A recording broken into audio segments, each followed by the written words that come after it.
Handloom saris అనగానే గుర్తుకొచ్చేవి Savitri handlooms. ఇప్పుడు జూబ్లీహిల్స్ లో గొప్ప ప్రారంభం. నమస్తే, నేను Keshav. Welcome to Suman TV. భారీ వర్షాలు ఖమ్మం జిల్లాని ముంచెత్తుతున్నాయి. ఖమ్మం పట్టణాన్ని కూడా పూర్తిగా వరద ముంపు బారిన పడే విధంగా చేశాయి. పైగా హై అలర్ట్ ఉంది. భారత వాతావరణ శాఖ ఇచ్చినటువంటి సూచనల మేరకు, హెచ్చరికల మేరకు మరొక 48 గంటలు అప్రమత్తంగా ఉండాల్సినటువంటి పరిస్థితి. అలానే ఖమ్మం, ఉమ్మడి వరంగల్ జిల్లాల పరిధిలో భారీ వర్ష సూచనలు స్పష్టంగా కనిపిస్తున్నాయి. ఈరోజు సాయంత్రం వరకు అత్యంత భారీ వర్షాలు పడే అవకాశాలు కూడా ఉన్నాయనేది సమాచారం. ఈ నేపథ్యంలో ఖమ్మం పట్టణంలో దాదాపు మనిషి లోతు నీళ్లు వస్తున్నటువంటి పరిస్థితి మనం చూస్తున్న ఒక దృశ్యాన్ని. ఆయన కార్పొరేటర్ ఖమ్మం టౌన్కి సంబంధించి సరిపూడి సతీష్ గారు, ఆయన బాధిత గ్రామాలు, బాధిత ప్రజల్ని పరిస్థితి మాట్లాడేందుకు వెళ్ళినటువంటి క్రమంలో ఎదురైనటువంటి దృశ్యం అది. దాదాపు పేకల్లోతు నీళ్లలో నిలబడి ఆయన వాళ్ళందరి కష్టాలు తెలుసుకుని సురక్షిత ప్రాంతాలకు తరలించేటువంటి ప్రయత్నాలు చేస్తున్నారు. ప్రభుత్వ పక్షాన కానీ, అధికార యంత్రాంగం నుంచి కానీ ఎలాంటి సహాయ చర్యలు అందుతున్నాయి? సతీష్ గారు మనతో పాటు ఫోన్ లైన్లో ఉన్నారు. సతీష్ గారు నమస్కారం. నమస్తే సార్. సతీష్ గారు, ఏంటి ఖమ్మం టౌన్లో ఇది వచ్చిందా లేదా శివారు ప్రాంతాల ఇవి? ఆ స్థాయిలో పేకల్లోతు నీళ్లలో ఉండాల్సిన పరిస్థితి ఖమ్మం ప్రజలకి వచ్చిందా? ఖమ్మం టౌన్ లో వాస్తవంగా చూడాలంటే ఈ 100 సంవత్సరాల్లో ఎప్పుడు నేను పుట్టినాక కూడా ఇంత వరద ఎప్పుడు చూడలేదు, ఇంత వర్షం కూడా లేదు. కానీ ఇది కొంత మాత్రం ప్రజల ఈ వాగు అనేది ఆక్రమించుకోవడం వల్ల స్వచ్ఛందంగా వచ్చిన సమస్య, ఇష్యూ ఇది. ఓకే. ఈ హైదరాబాద్ హైడ్రా లాగా ఇక్కడ కూడా చర్యలు తీసుకోకపోతే ఇవాళ ఎంత దారుణమైన పరిస్థితి చూస్తున్నాం అంటే 400 నుంచి 500 ఇల్లు మునిగిపోయి వాళ్ళని బయటికి తీసుకురావడానికి మేము ఇప్పుడు ఒక మనిషి రోజు నీళ్ళలో నుంచి ఎంత కష్టపడుతున్నాం అంటే 3 ఇంటి దగ్గర నుంచి కూడా. ఓకే. సరే, డిపార్ట్మెంట్ నుంచి కూడా మాకు కోఆపరేషన్ బాగానే చేస్తున్నారు. తుమ్మల గారికి చెప్పాము, మినిస్టర్ తుమ్మల గారికి చెప్పంగానే మాకు పెద్ద మిషన్లు కావాలి సార్, ఈ 2 ట్యాంక్ బండ్ల మధ్యలో వాగు ఒకటి ఇరుకుగా ఉంది, ఆ వాగుని చేయడానికి చేపిస్తున్నారు. ఇప్పుడు అక్కడే ఉండి చేపిస్తున్నాం.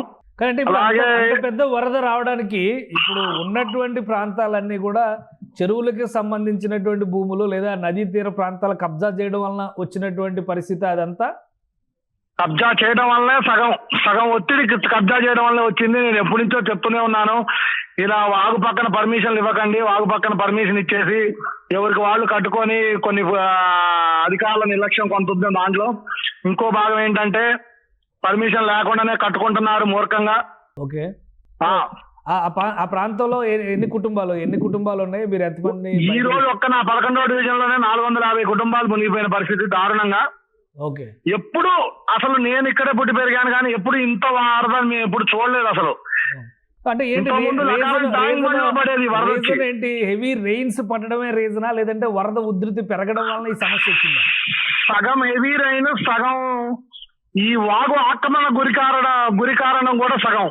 హైదరాబాద్ అనేది పెట్టి ఇక్కడ కూడా చేయకపోతే లాభం లేని పరిస్థితి. వాగులోకి వెళ్ళి ఇల్లు కట్టుకోవడం వల్ల ఈ సమస్య, అంతేనా? 100% మెయిన్ రీజన్ అదే. సో ఏంటి, హైదరాబాద్లో హైడ్రా అని చెప్పని ఆక్రమణలు, ముఖ్యంగా FTLs ఫుల్ ట్యాంక్ లెవెల్స్కి సంబంధించి కానీ, బఫర్ జోన్స్కి సంబంధించి కానీ ఆక్రమణల పైన ప్రభుత్వం ఉక్కుపాదం మోపుతుంది. రాష్ట్ర వ్యాప్తంగా దీనికి సంబంధించి చర్యలు తీసుకోవాలనే విజ్ఞప్తులు కూడా వస్తున్నాయి. ఇప్పుడు మీ సంఘటన, మీ ప్రాంతంలో జరిగినటువంటి సంఘటన ఒక ఉదాహరణగా కనిపిస్తున్నట్టు ఉంది. అక్కడ ఎలాంటి ఆక్రమణలు ఉన్నాయి? ఏ సందర్భంలో, అంటే ఎన్నేళ్లుగా ఈ ఆక్రమణలు జరిగినాయి? ఎన్నేళ్లుగా అక్కడ కాలనీలు డెవలప్ అయినాయి? ఈ రోజు రేవంత్ రెడ్డి గారు ఒక మాట చెప్పాలంటే ముందు చూపుగానే ఆలోచించి ఇది చేస్తున్నట్టు అనిపించింది. దాన్ని చూస్తే ఇక్కడ ఈ రోజు మేము పడే బాధ చూస్తే అయితే ఇంకా అది ఖమ్మం వరకు రాలేదు కాబట్టి మేము నష్టపోయాం. ఈరోజు అది ఖమ్మానికి కూడా అవసరం. కానీ కొంతమంది వ్యతిరేకిస్తున్నారు కదా, ఆక్రమణలను కూల్చేయడం అన్యాయం, తప్పు అని చెప్పి అంటున్నారు కదా. ఏళ్ల తరబడి ఉన్నవాళ్ళు ఇప్పుడు కాలనీల్లో ఉండేవాళ్ళు అంటే సామాన్య ప్రజానీకమే ఉండొచ్చు, వ్యతిరేకత వచ్చే అవకాశం ఉంటుందా మళ్ళీ? సార్, ఇప్పుడు మేము చిన్నప్పుడు ఇక్కడ నుంచి ఇక్కడే ఉన్నాం. 100 అడుగులు ఉండేది వాగు, ఈ రోజు 30 అడుగులు గురి ఉండేది. 30 అడుగులకే పరిమితం అయిపోయింది. అదే 100 అడుగులు ఉంటే ఈ రోజు అదే వాగులో నీళ్ళు వెళ్ళిపోతాయి, నీళ్లు ఇళ్ళకి పట్టవు. సో మీరు ఈదుకుంటే వెళ్ళి అందరినీ తీసుకొస్తున్నారా? ఈత కొడుతుంది మీరేనా? నేను అసలు ఈ రోజు అంటే అధికార యంత్రాంగం సరిపోదు కదా. నేను మా డివిజన్ పిల్లలు ఒక 20-30 మంది యూత్ కలిసి ఈ రోజు సహకారం చేయకపోతే ఈరోజు వాళ్ళ బాధ చూస్తే అది ఏమని చెప్పలేము అది. సో ప్రస్తుతం అక్కడ ఉన్నటువంటి ప్రజలందరూ సురక్షిత ప్రాంతాలకు వచ్చారు, ఇల్లు మాత్రం నీట మునిగి ఉన్నాయా ఇంకా? అంతే. మరి అధికారులు ఏం చెప్తున్నారు? వరదకు సంబంధించి కానీ మళ్ళీ ఇంకా వర్షాలు ఉన్నాయన్నారు. ఇవాళ సాయంత్రం వరకు కూడా వర్షాలు ఉన్నాయి. అలానే 48 గంటలు హై అలర్ట్ అనౌన్స్ చేసింది వాతావరణ శాఖ. ఇంకా పెద్దగా ఇప్పటికే పరిస్థితి ఒక 6 అడుగులు 7 అడుగులు నీళ్ళలోకి వాటర్ వచ్చాయి. ఇంకా 3 అడుగుల వరకు పెరుగుతాయని అంచనా ఉందని చెప్తున్నారు. మనం అయితే అందరినీ అలర్ట్ చేసి బయటికి పంపించాం. కార్లు అయితే 400 పైన కార్లు కూడా నీళ్ళల్లో మునిగిపోయినాయి. ఇళ్లలో వస్తువులన్నీ పాడైపోయినాయి. ఓకే. సో ప్రస్తుతానికి ప్రాణాలు కాపాడుకోవడం టార్గెట్. తర్వాత వరద ముప్పు తగ్గిన ఎక్కడ ప్రాణ నష్టం జరగకుండా అయితే చేయగలిగాం sir. Right. Thank you Satish గారు, అప్డేట్స్ అందించినందుకు. మీరు ఇంత రష్ హెవీ రెయిన్ పరిస్థితులు ఉన్నాయి, అలానే అక్కడ ఉన్నటువంటి సంక్షోభ స్థితిలో సహాయం చేస్తూ కూడా మాతో మాట్లాడినందుకు ధన్యవాదాలు. ఇది ఖమ్మం టౌన్లోనే జరుగుతున్నటువంటి దారుణమైనటువంటి పరిస్థితి. 400 పైగా కార్లు నీట మునిగిపోయాయి. పూర్తిగా 450 ఇళ్ళు మునిగిపోయినటువంటి పరిస్థితి. ఆ ఇళ్లలో ఉండే వాళ్ళందరినీ కూడా సురక్షిత ప్రాంతాలకు తరలించారు, సహాయక చర్యలు చేపట్టారు. అయితే వరద ఉధృతి మరొక 3 అడుగుల మేరకు పెరిగే అవకాశం ఉందని చెప్పని అధికారులు చెప్పారంటున్నారు సతీష్ గారు.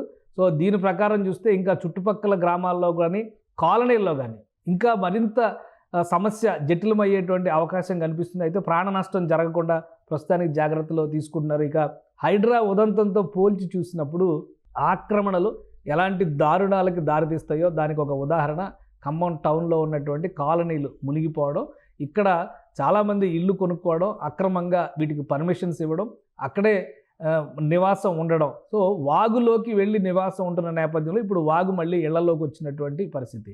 సో తప్పు ఎవరిది అనేది ప్రజలు ఆలోచించాలి. అక్రమాల జోలికి వెళితే, ముఖ్యంగా ఆక్రమణల జోలికి వెళితే చెరువులతో పాటు నదులు, కాలువలు వీటిని ధ్వంసం చేస్తే పర్యవసానాలు ఈ విధంగానే ఉంటాయని ప్రకృతి మరొకసారి హెచ్చరికని జారీ చేసింది.